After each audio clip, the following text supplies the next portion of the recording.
Hello, everybody, and welcome to INE Live. I'm Brooks Seahorn, one of the instructors here at INE, and we have got a very cool show. Matter of fact, we've been working on this show now for a couple of weeks just to get it to where we are today because we're going to talk about how to get started in IT. But before we get to that, just a reminder, we are streaming across many different social media platforms. So whichever media platform you might be on, if you want to catch more of these shows, be sure to subscribe and you can find out about our latest content as it comes out. But more importantly than that, today is all about you. If you're getting started with your IT career, trying to figure out, hey, what's the best way to get into this great field called IT? That's what we're going to be talking about. So absolutely take advantage of our chat session that we've got set up. Our production team is going to be watching and monitoring that for any questions you may have.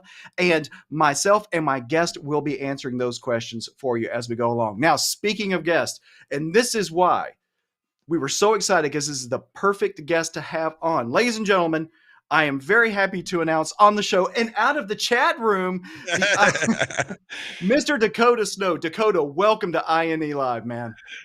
Thank you so much for having me. I am super excited to be here and super passionate about today's topic. I'm all about trying to help people take that next step and get a get a foothold into this IT career field. And I'm so glad to be here sharing my wisdom and knowledge with your audience.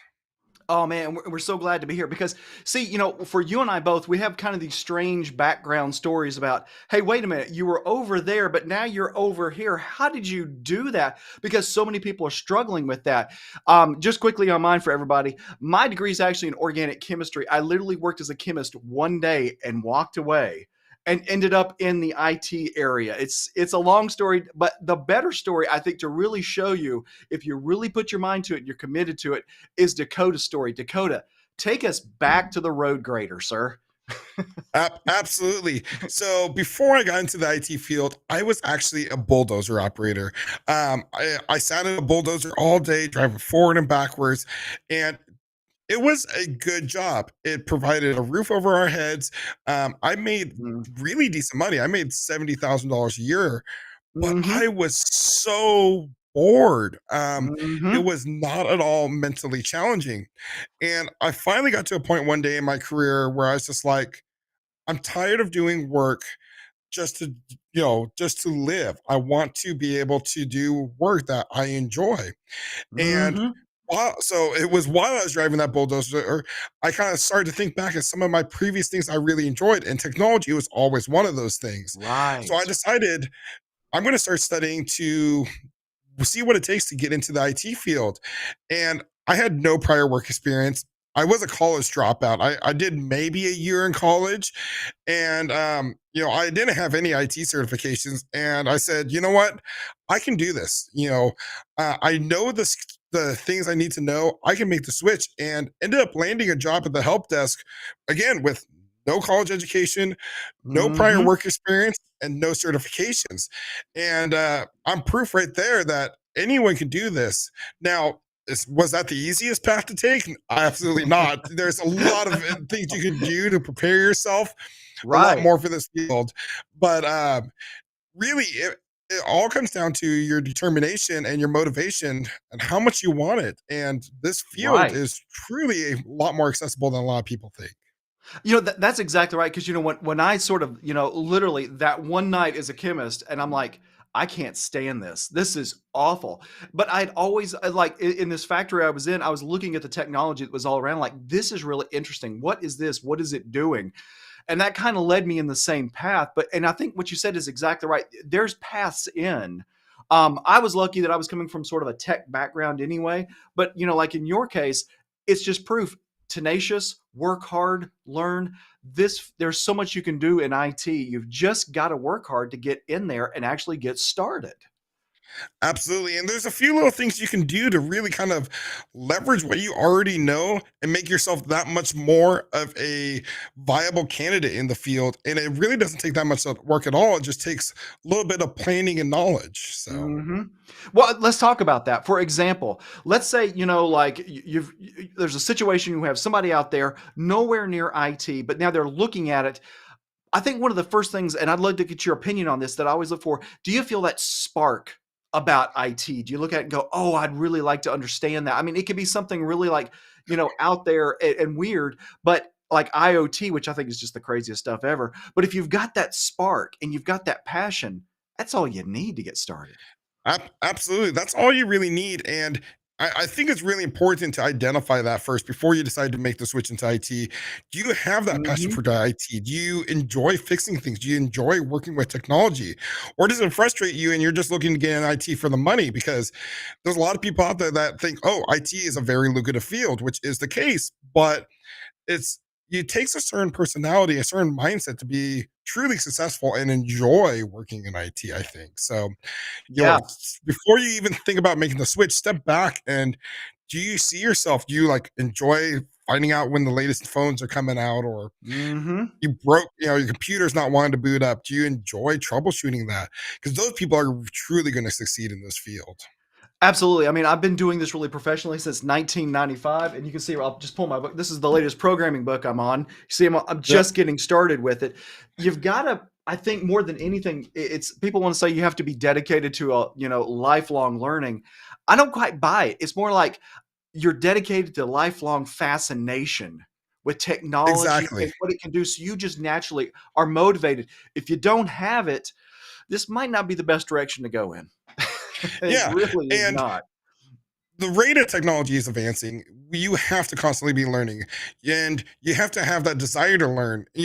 Much like you, I have several books Listen. right here next to me. This Uh-huh, is a networking plus. uh-huh. This is a little bit older book behind me, but you Right. know I'm on a daily basis, I am constantly learning new skills, and whether that's just Mhm. simply Googling something, that is a really important trait to have in the IT field. So, if you're kind of fascinated how things work, you're never going to work a day in your life in this career field if you're eager to learn.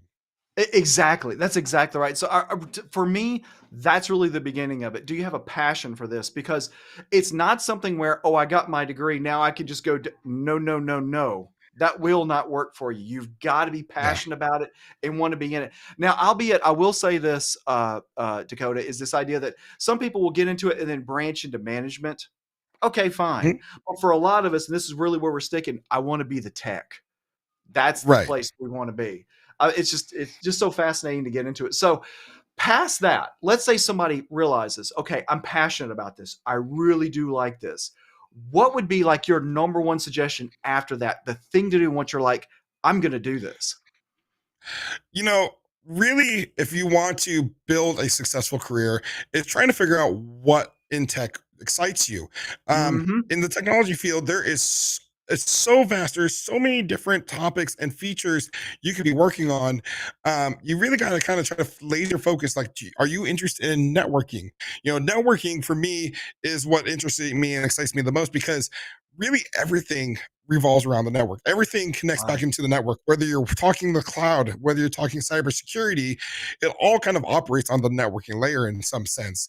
So for me, my passion is networking, and that's why I became a director of network operations. Hmm. But for other people, they're more interested in cybersecurity or programming. Those are some very quickly growing fields, and that can be quite lucrative as well.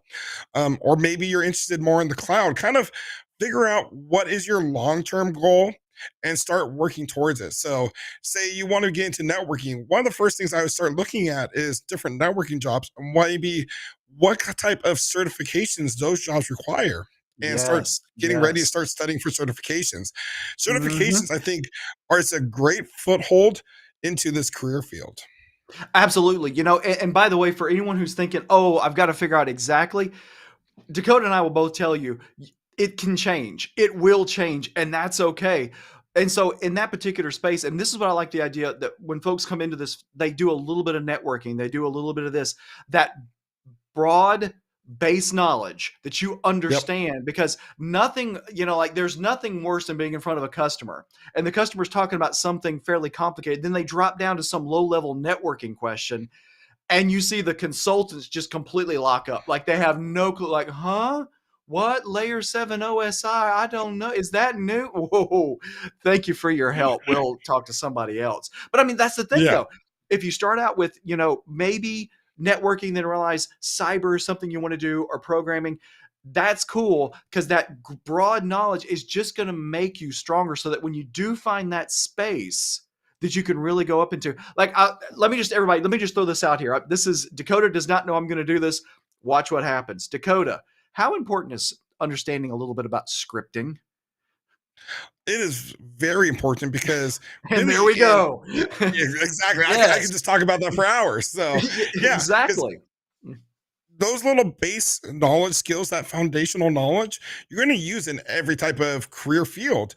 I get approached a lot. I offer career coaching and stuff, and people ask me, "Hey, I want to learn cybersecurity. What cybersecurity certification should I take?" Well, Hmm. let's back it up. What kind of fundamental base knowledge do you have? Do you have any experience working Right. in the field? Because I'm very much under I very much believe that you need to understand how something works before you can protect it. You have to understand how the network works before you can protect the network. You have to understand how the Exactly. servers run before you can protect the servers. So you need those fundamental skills when you first get into the field. And that's one reason, like, I highly recommend anyone looking into get into this career field, no matter what path you want to go into, look in those entry level like help desk positions because you really Hmm. kind of get a taste of like the wide variety of different topics. And you get at that entry level help desk, you get a little taste of everything and you really find out what you like. You might get into the field thinking, I want to work in networking.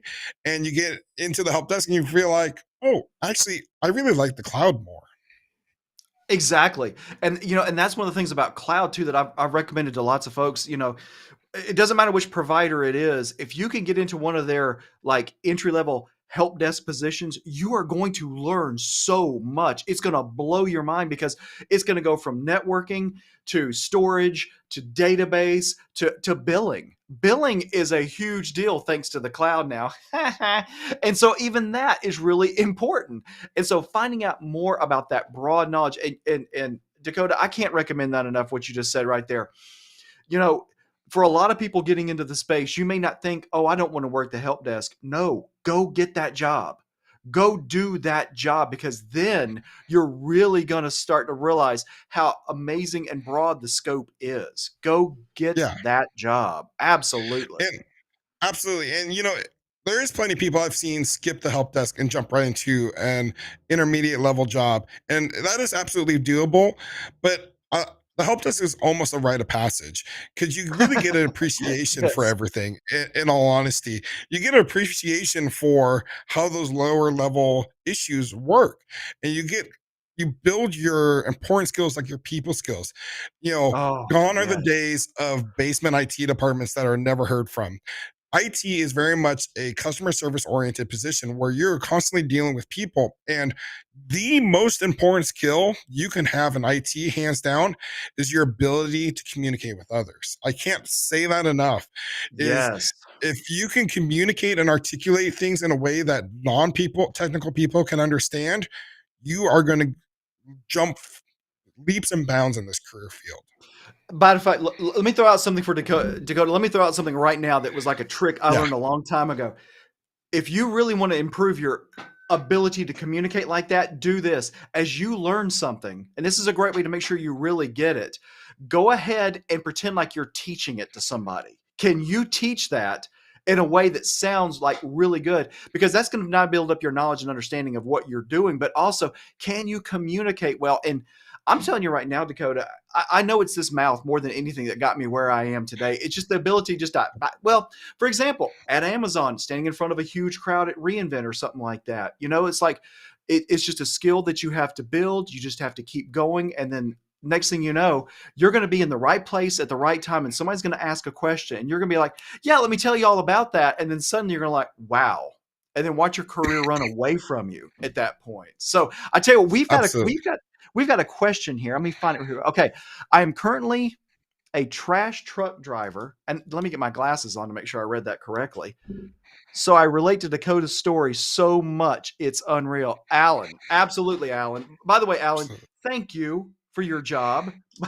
As a chemist, one of the things I found out, one of the most important things, one of the most important jobs is that job right there. But speaking to what Alan's, what he's doing every day, that get out there every day, doesn't matter about the weather, doesn't matter, if it's hot or if it's cold out there. That's somebody I'm really passionate about helping, as I know you are, Dakota, about You can do Absolutely. this. You can absolutely leave this space. You just got to get started on it. Having that drive already is huge. And Mhm. you'd be surprised how easy it is. If you have those people skills, that's really all you need. All the other hard skills you're going to learn on the job. So Mhm. Exactly, exactly. And I mean that ability to do that, man. I mean, come on, give me a break. I mean, I can look out my window right here and I'll see them come by, knowing that there could potentially be a great programmer standing there, and all they've got to do is get started. But again, do you have the passion? Is this something you really want to do? Don't jump in just because you see a number and you think I'd love to make that. But if you got the passion, absolutely go after it. Here's another question, and I think this is a great one for you. Moving from networking to cybersecurity, what should be recommendations to get started in cybersecurity? there's a couple different things you can do. There's a couple different approaches to this. One would be, if in your current organization, does your organization have a cybersecurity team? Maybe you can start talking to your management and start expressing your interest in cybersecurity and start job shadowing that department. And a lot of Hmm. times, in some of these smaller or mid-sized organizations, they don't have a dedicated team to cybersecurity. In that case, certifications are going to be your key friend there. A lot of times, Hmm. the certifications you get in IT aren't necessarily for the job you currently have. They're for your next career jump, your next career job you're going to get. So, I start looking at job positions that you're interested in and see what certifications they're requiring. Very, very common one in cybersecurity is the CompTIA Security Plus. That Yes. is a huge, important certification. And a lot of times, a lot of employers won't even talk to you or give you the time of day if you don't have that certification. Certain companies and like government organizations like the DoD, it's a mandated requirement that you have that certification to even be interviewed for that company. So start looking into the different certifications that really apply to what you're interested in. Now, cybersecurity is a vast field. You have Hmm. penetration testing, analytics, blue team, red team, you name it. Find out what in cybersecurity interests you, and then start laser focusing on those certifications. Absolutely. You were talking about those certifications. One of the great field to go into, particularly, is working stateside, working for the government, and that is like you're not allowed to touch a machine without like the CompTIA, the Security Plus, and they're just Yep. such great broad knowledge to get in there and get started.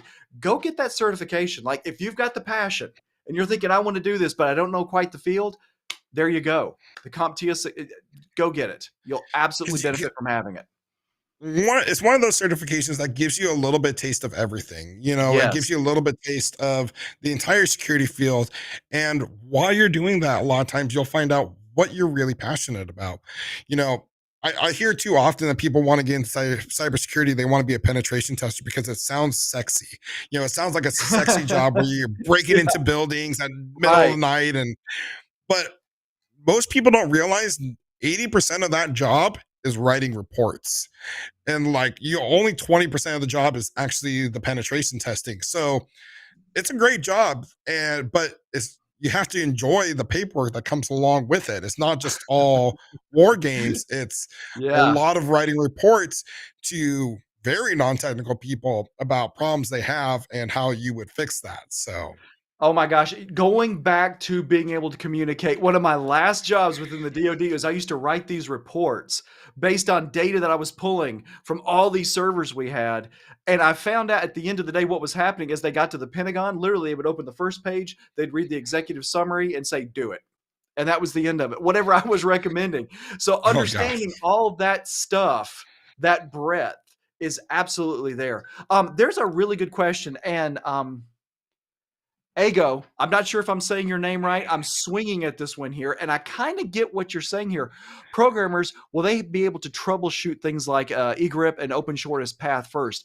Here's the thing: you need to know what things like OSPF are. You really need Yeah. to understand like what is the network doing, because as a programmer, particularly somebody who's interested in systems programming using Rust, I've got to think about how is this thing going to transverse the network as fast as possible.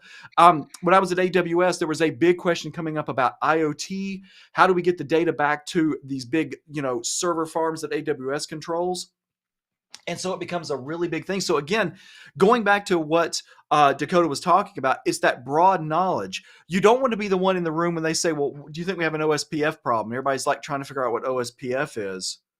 Like, you want to know these basics. You really do. Dakota, I'd love to get your comment on this one, because this is something I had happen quite a bit. I hate to say this, like at a Fortune 100 company. And I was about to explain how to do something with a VPC. A VPC is like your networking setup in AWS, your virtual private cloud. I would put up on the screen something like 172.3100/16, and I would look at the room and say, can anybody tell me what this means? And I would get nothing. And I'm like, Right. oh my, here we go. Yeah. And, just, like in this scenario, where, our programmers, do they have to troubleshoot it? A lot of times I almost think they're going to have to know it better than the network engineers. They're going Yeah. to have to understand how those systems work, how those protocols operate, and how to make their applications follow those requirements. Again, a lot of times, different job roles are going to have that overlap. So, kind of being that Jack or Jill of all trades and getting that good fundamental knowledge is Mm-hmm. huge in the field. Absolutely. Absolutely. I mean, I just, and by the way, I think that's almost one of those situations where it is a huge bump to your career when you're in that room, when that question happens, and you go, okay, open shortest path first. Okay, so blah, blah, blah. Because they're going to like, oh, knows what they're talking about. I mean, I'm Yep. sorry. That's how it happens. That's how it Yeah. happens. So as you're getting into this field, take Dakota's advice, get that broad knowledge at the bottom, because it's going to pay dividends. Um, we have a knucklehead who's asked a question. I think the name is Tracy Wallace that I'm going to be talking to. By the way, if y'all don't know who Tracy is, Tracy's my boss. So Tracy, Nice. here at INE, Tracy is all things Azure. So if you're if you use our platform, I hope you are. We've got some of the best cloud material that you can Absolutely. get out there, and it's coming from. And by the way, the big reason I think this is why I'm so excited to have Dakota on here. It's also the real world of cloud. Sometimes we say stuff that the provider won't say, but we darn sure will tell you about it. So you know, oh, I see how that could happen. But Tracy does ask a really good question about how big of an impact will generative AI, things like Chat GPT, have on like writing reports for things like cybersecurity. Personally, this is my opinion. Dakota, jump in when I'm done with this and straighten me out if I've gone off too far. I personally think that with these generative AI systems, what you're going to find yourself more and more doing is going to it to get started. Like, you're going to pump in a bunch of facts. Now, watch those facts that you're pumping in there. Don't you dare say, my company, security flaw, because no, you don't do that. But to give you a framework to start putting together an intelligent report, it's not bad, but it shouldn't be used like 100%. It's a great way to get started, though. Absolutely. I think you're on the money there where ChatGPT, a lot of people are I've heard a lot of people concerned that it's going to start replacing jobs, and start replacing roles. And I don't think that's the case at all. I think I think the smart people are going to realize what it is. It's a tool to help get your foot in the door to start writing the information. It's not going to do it all for you. You're going to have to use it, but the smart people are going to be the ones that leverage it as as what it is, as a tool to assist you and make you more efficient at your job. So I think it's going to play a huge impact on the IT career field in a whole. But I Mm-hmm. don't think it's going to really replace the actual human instinct. I think it's going to be just another tool, just like Google is to really anyone working in IT. Absolutely, absolutely. It's going to be another tool that we can leverage. And it's one of those smart tools. You know, a lot of people will say, "You use Chat GPT." It's like, "Yeah, but I didn't let it do the whole Yeah. report. I let it get me started. It gave me a sensible framework." You know, it's about like having a grammar checker. You know, Yep. I'm sorry. I was educated in the Alabama school system. English is a second language for us. And so sometimes I need a little bit of course correction. And I think these tools can really, really, really help with that. Ego actually has another question. So, is there a future for hybrid engineers, or should I learn something in depth, or is it better to know a little from everything? I hate to say on this one, Dakota. Let me take you first, and then your take on that one. Then I'm going to come in behind you with my opinion Okay. on that as well. Sounds good. I think hybrid is the future. The buzzwords is cloud or this or on prem this. I don't think either one's the correct answer. I think the people that are able to do the hybrid is going to be really the key to successful in the future, because you know it makes the most sense to be able to, you're not going to throw everything up in the cloud and you're not going to keep everything on prem. The cloud has certain Absolutely. strengths and weaknesses, where on prem has certain strengths and weaknesses. So I think if you're able to be proficient in both, you're really going to be able to succeed a lot quicker. And by the way, everyone, when it comes to cloud, and I'm gonna build a wall up around what Dakota just said, a big one, and that is this: uh, cloud is a marketing term. Okay, that's Yep. all it is. Cloud is everything compute. It is computer information systems 101, 201, 301, 401. It is networking. It is compute. It is all of that stuff all at once. So absolutely what Dakota just said, there's times when as a tool that works great, but there's other times no, no, no, no, no, that needs to be on prem.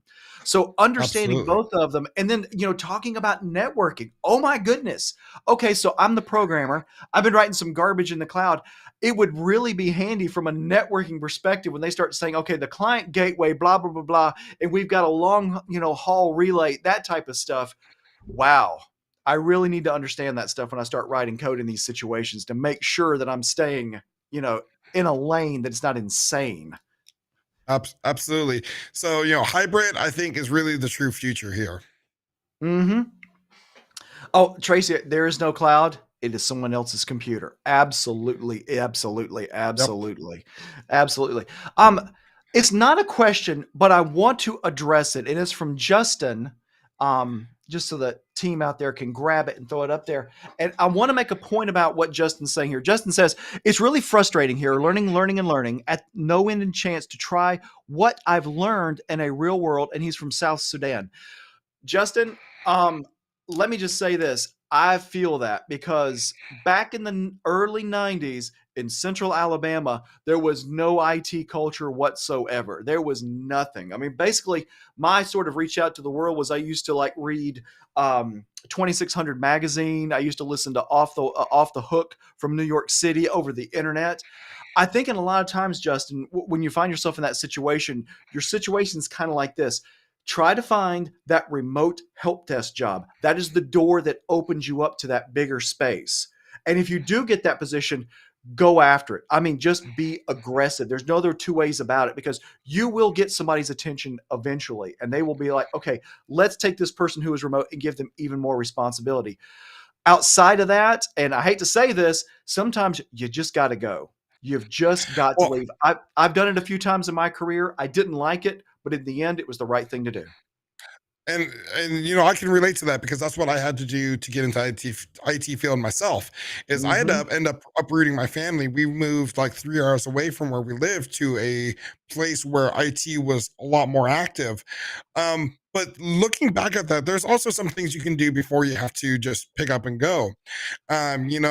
Start labbing is a huge thing. And one thing I'd highly recommend is start publishing your work. Start a blog, start a Yes. YouTube channel, Yes. start getting your voice out there. Go start creating articles on LinkedIn about the skills you're learning. Someone is going to see that and reach Mm-hmm. out to you. Start Mm-hmm. networking more with people in the IT field. A lot of people, they'll start learning and studying for a certification and they just get stuck. They feel stuck. They're applying for jobs and they're not getting any feedback. They're not getting any interviews. Right. And that's when you got to take a step back and say, okay, what's the problem here? Is my resume need to be reworked? Do I need to do Mm-hmm. something different? Do I need to start going to more networking events? Unfortunately, the IT field a lot of the times can still be, it's not what you know, it's who you know. It's been that way for a long time.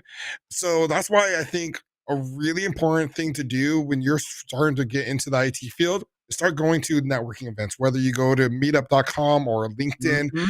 There's people gathering in different cities across the world, and go to these networking events, start rubbing elbows with other people working in technology. You'll find that most people working in IT are quite friendly and are more than willing to give you advice and a Oh my leg up gosh, to yes. see you succeed. So that's one Absolutely. thing I would really recommend you do. And again, if you've exhausted at everything else, then yeah, you might have to look into relocating to land that first entry level job. But with that said, that's what I did.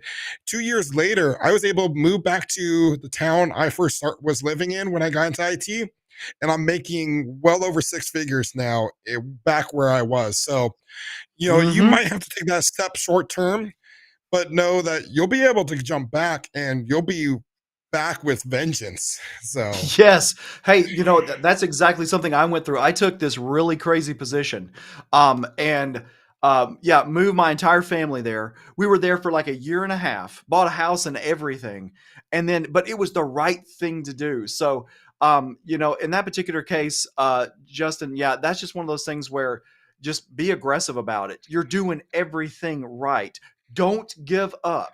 Do not give up. Do not. If you just keep pushing in this direction, and if there's something I want to add on to what Dakota said, by the way, because when I was doing interviewing and stuff like that, one of the things that always caught my eye was this: somebody had a GitHub page, and they had a bunch of their stuff up there, like their work, like they're always pushing updates. Like doing push elements and stuff like that.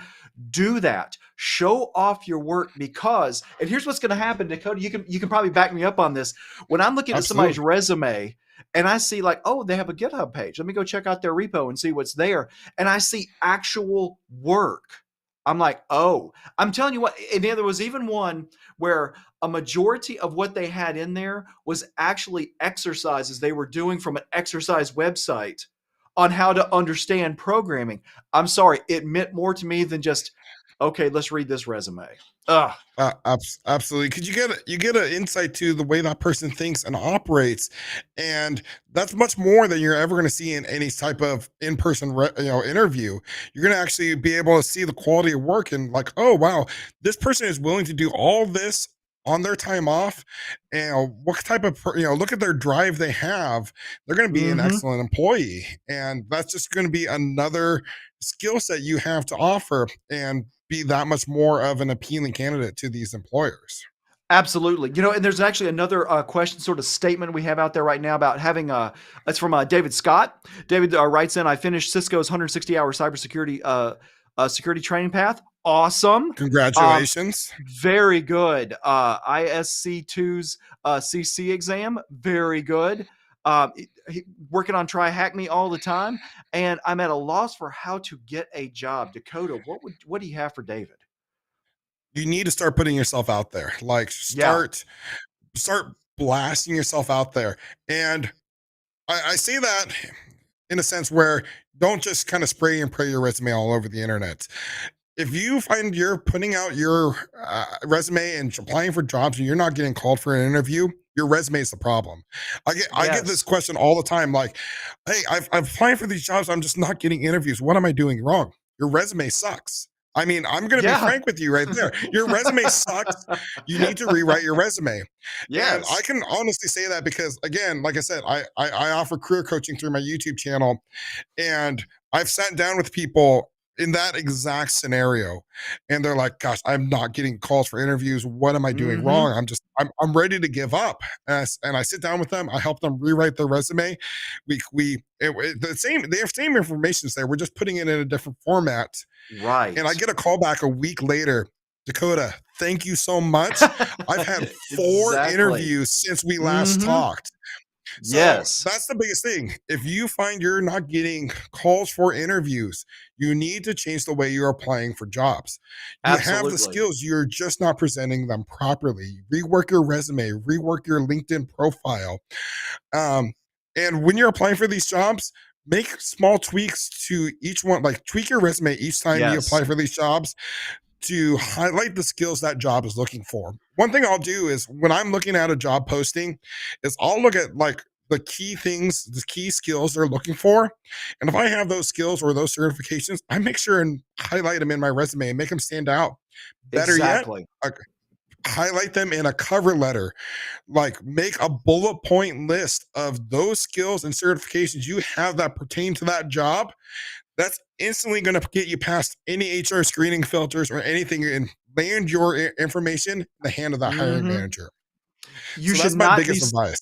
Do not send the same resume to everyone. If you're doing that, you are doing it wrong. Again, what Dakota said, Yep. what are they asking for? If you've got that skill, float that to the top. Because again, and by the way, for those of you who don't know how it works in the HR department, that's exact, like they won't know anything about cloud networking programming. That they don't care. They're looking for that bulleted list before they are going to send it on down the line. So absolutely, oh, Dakota, that was such a great piece of advice. That was fantastic. I think Absolutely fantastic. absolutely. And then, the other side of that is, if you're finding you're getting interviews but are not getting any job offers, you need to work on your interviewing skills. Um, Mhm. that's really the two things. That's when people come to me and they say they're feeling stuck. They're either not getting interviews, or they're getting interviews but they're not getting any job offers. Okay, what's the flip side of that? What is happening in those job interviews that is really turning the people off? Are you just sitting there being quiet? You need to talk more about, like, the different skills you have. Like, hey, I have my own home Cisco lab and I'm constantly practicing different networking protocols, and Right. I'm trying to. I constantly am breaking my home network as I'm trying to do these new things, and I got a Raspberry Pi. Talk about those Mhm. things. Bring out those important skills, because that's going to show initiative and motivation and willingness to Absolutely. learn. And another thing on that one, to kind of add on to what you just said there, and right to what David, David's question is that here's one of the biggest piece of advice I can give to anyone when it comes to interviewing at a big company. Okay, now smaller companies, this may not hold water, but at a big company, find out what their leadership principles are. So, for example, like we're talking about, let me talk about AWS here real quick. They have their leadership principles. And at the very top of that list is customer obsession. Read what they say about customer obsession. Take that question and then take that statement and then flip it into a question. Think about how you would formulate a question based on that and how they're going to come at you, because they're going to say something like, hey, here at name your company, we're obsessed with our customers. It's one of our most important attributes for winning in the marketplace. Tell us about a time when you showed customer obsession.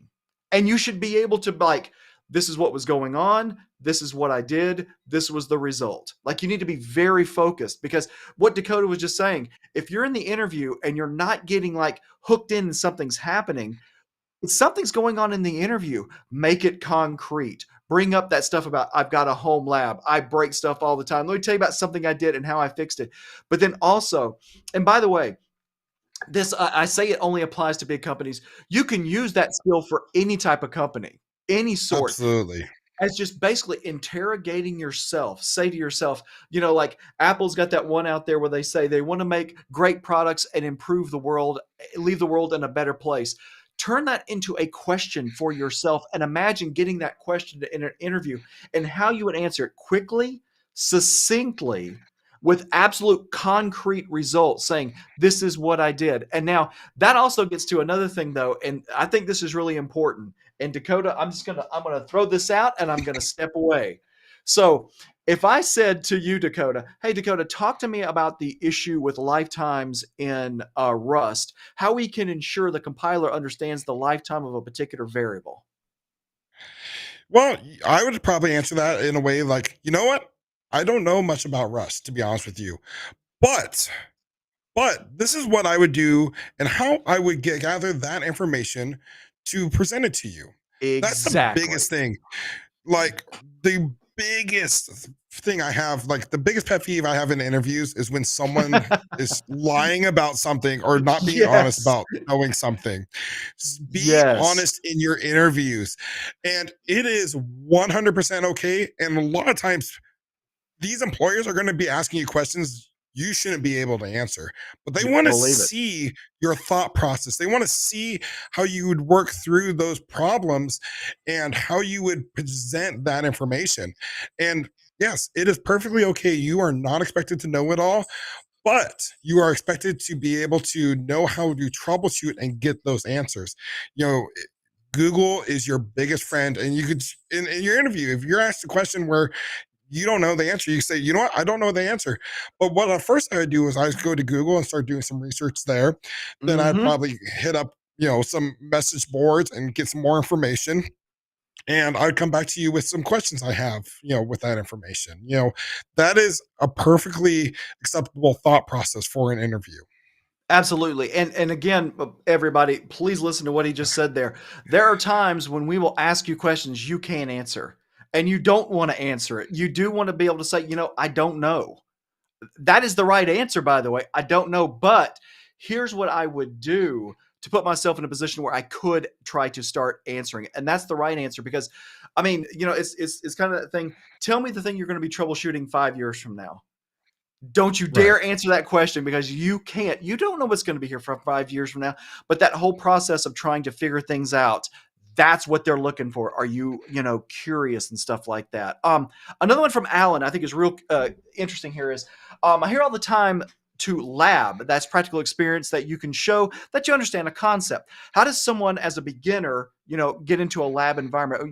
What do we do when we set up a virtual machine and stuff, things like that? Well, first of all, um, if you have a subscription with a training provider like INE, we have our lab environment where you can dive in, you can mess around. There's a lot of labs, in fact, that we have where we intentionally have things that are broken. Maybe you've heard of AWS Goat, which is set up by our team, where it's a broken environment from a cybersecurity point of view to get in there and start doing things like that. Absolutely do stuff like that. Now, if you don't have access to something like that, whatever the case may be, there's a lot of places where you can take advantage of things like, for example, with AWS, they have a free tier. And that free tier, you can muck around with virtual machines. You can try networking, a lot of the stuff. What sort of things have you seen, Dakota, that people could take advantage of? Again, maybe they're not quite in a position where they could afford or want to jump into a lab environment. And matter of fact, we're going to talk about something very important about that in just a moment. But what would you suggest for them, Dakota? Absolutely. I mean, there is tons of free resources out there. Not only can you set up virtual machines on your own computer or in AWS or some other cloud platform for free, but not only that, there is free guides out there to work through problems in a lab Mm-hmm. environment and test your skills. So you don't need to spend a lot of money on this. Now, with that said, are the labs like INE offers way easier to set up and a lot easier to work through? Absolutely. I personally got a taste of them when I was beta testing the EJPT V2 certification, and those labs are just so like real world feeling, and it is awesome. But it is not necessary to be able to practice these skills. Now, you could go the next step in between where if you maybe don't want to sign up for an online e-learning platform, but Mm-hmm. you don't want to just do the free tier, you can go like if you're interested in networking. One thing in networking is having your own home lab. I think is huge, especially studying for like Cisco certifications. You can go on to like eBay and buy some used networking gear for like $20 and build your Mm-hmm. own home lab environment. And what's nice when you switch to physical gear from virtual gear is you just get that sensation. You feel that click of connecting that Ethernet Mm-hmm. cable. You get to see Mm-hmm. the light on that port come up. You get to, or not see the light on the port come up when you plug it in. Oh, what do I do? Or, when the Right. switch goes crazy when you created a spanning tree storm or whatever.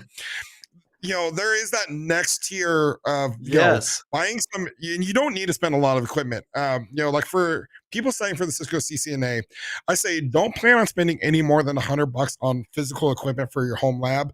Buy like one or two routers and one or two switches off of eBay for like 10 to $20 a piece. And that's it. We get a console cable and a USB to serial adapter, and you can go ham for days with that, creating different network topologies and testing different things. And If you really want to be brave, run your home internet connection through that. So if you actually break Right, something, you get to hear right. everyone yell that the internet goes down. Talk about real world experience that a toddler that can't get onto his iPad. Ooh, Yeah. that's a whole new level of customer dissatisfaction right there. Forget the Yes, nice exactly. ticket from the help desk. I mean, Yeah. oh, it's the worst. My experience with that was actually doing caching. I set up a squid server in my house to do caching, but I didn't set up everything to expire properly. So there was like old data kept coming in, old graphics. Oh, it was fantastic. Oh, Real quick goodness. though, before we go any further, there's one thing I want to point out. We are running an offer right now. So if you've been looking about getting in some training, let me tell you a little bit about our training. Wow, that was awesome. Cybersecurity, networking, cloud, it's all here. And here's the thing that I really like about what we've done in terms of our training. First of all, and keep in mind, I'm somebody who came from, the big corporate environment, is that we're going to give you every opportunity to hear from the best. For example, when we talk about networking in the cloud, we bring in one of our CCIEs to talk about it. When we talk about cybersecurity, we bring in cyber. Just like today, you want to talk about career, we bring in one of the best people we can find to talk about it. And we're running a $50 off discount right now, thanks to Dakota. So it's 50 off fun. That's from March 14th until March 31st. So if you're interested in getting some directed training, that is, how do I move down the path? Check this out. Sign up today. We'd love to have you as one of our students and really show you the difference INE is making in terms of training, in terms of not just, putting the content out there, but giving you a lot of real world, this is how this really happens type knowledge. So check that out today. We would love to have you. Let's see what other That questions we have here. Go ahead, Dakota. I'm sorry. that's such an oh no, I was just giving you guys props for that. That's such an amazing opportunity for someone who is looking to break in the field. I think one of the best tools you can have in your toolbox is an online e-learning platform because it Mm-hmm. really opens doors to any certification that you're interested in getting.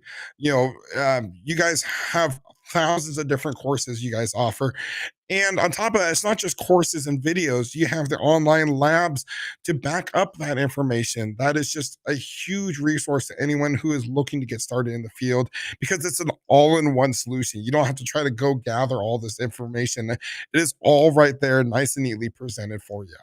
Exactly. And that's one of the things. That's one of the things, the Dakota, that gets me about. And I'm just going to have to kind of keep my mouth shut here and zip it. But there are a lot of free resources out there, but you can go down the wrong path. You can get the wrong information. The potholes of your knowledge highway are not going to be filled in properly so that everything makes sense. And that is something we struggle over constantly, to make sure that when we're putting that sort of content out there, particularly about cloud, which is what I'm passionate about, to make sure that we're giving you all that knowledge. Because here's a simple fact: if you're going to be in an interview and you got somebody like Dakota in front of you, I want you to knock him out of the chair with your capabilities. And there's only one way to do that, is to take you down a path where everything gets filled in, everything makes sense, and everything just works out. And again, going back to the experience with our lab environment, being able to work with those labs and understand how all of these things work. So, with that said, I think we're getting to we've run for 49 minutes here. I think it's time to start hitting the brakes, gently start waving bye to everyone. Dakota, do you have any last piece of advice for everybody before we leave? The biggest piece of advice I have for you guys is just to go out there and start applying for jobs. Don't come Yes. up with excuses anymore. Go out there and start getting exposure. Start putting yourself out there because you never know when you might be the most qualified person to apply for this job. A lot of times you'll be looking at these job applications and you'll see a big long list of requirements they're asking for. Keep in Mm-hmm. mind, a lot of times that's a wish list, and sometimes even the person writing those job descriptions has no clue what the job does. They just copied it off of some other website. So just go out there and start applying today because you never know when you might be the most qualified candidate or at least the best communicating candidate that applies for the job. So again, just don't wait, don't hold back anymore. Just start putting Yes. yourself out there. So Absolutely. And on that point, Dakota, there has been so many times when the person just is like, the second they started talking, you were like, that's them. Like you can't even Yep, explain it. You can take them through the rest of the interview. They check all the boxes. They have all the qualifications, but you just know that's the person I want to be working with. That's the person we should hire right there. exactly. And I've had it happen to me, and I've been told this actually at my current job. I was not the most qualified candidate that applied. There was peoples with master's degrees applying for my job that Mm-hmm. were actually quite upset after the fact they found out they didn't get the job because they thought they were the most qualified candidate. Right. Here, some college dropout kid is getting the job over people with these college degrees. Well, it's because they could see my communication skills. They could see that I was Right. a team player and I would be a good fit with the organization. That's why they went with me. And then I was able, once I got into the job, I was able to prove even more so that I had the skills needed and just be able to take off, from there. So just go out there and don't be afraid to put yourself out there. Know you're going to get Yes, just rejected, get but after just it. get after it. I will tell you this. I will say this more than anything. You know, when I applied for my job at Amazon Web Services (AWS), I almost took it in the form of I'm not going to get this job. This will be fun. Let's just see what happens. And literally every interview was just a conversation. It was just a conversation. It was just a conversation. And then when the big interview happened, and by the way, there's all sorts of stuff that keeps you from talking about what goes on these interviews. I wish I could tell you more because they're brilliantly architected, brilliantly structured interviews. There was a question about, and this was completely out of the topic area, and I think it was the question where I was supposed to say, I don't know. But it was, can you talk about multi-threading in C sharp? And I came up out of the chair. I literally just stood up and just like, let me tell you something. You better, and just started going on this rant. And I found out later that's what got me the job. There were other people that were more qualified, but the fact that I so succinctly and quickly and very clearly explained multi-threading in C sharp, they were like, that's him. That's him. That's who we're going It's to hire. awesome. It's just that Uh, simple. So everybody Yep. listen to what Dakota said. Get out there and go after it. Quit making excuses. Look, there's a lot forgive me, Dakota, for what I'm about to say. There's a lot of goofballs out there applying for jobs, and I've interviewed them, and they are goofballs. Yep. You're not a goofball. You're working hard. Like, I'm tired of doing like Dakota. I'm tired of this flipping bulldozer. I was like, I never want to be a chemist again. Get passionate. If you love it, you can get that job, period. No excuses necessary. Get after it and be surprised where Absolutely. you are just a few years from now. Absolutely. Absolutely. Dakota, man, we could talk all day, but we're going to have to end it here. I cannot wait to have another show with you, man. I am more than happy to come back anytime. Of excellent, excellent.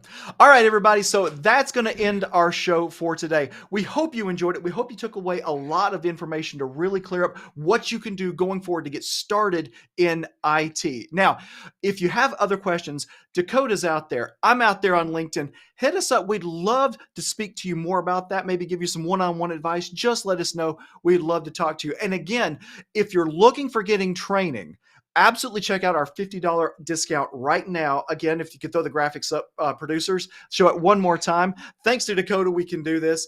Go up there, sign up for again. Your user code is 50 off fund. Take advantage of that today. Cyber, cloud, networking. We are here for you, and we're going to do everything we can to make sure you've got the education. So when you get that interview, you've got those communication skills, you get that job that you are going after. So with that said, from everybody in Cary, North Carolina running the show, thanks everybody for watching. We can't wait to do another show for you, and we hope that you cannot wait for another show from I&E. Thanks a lot.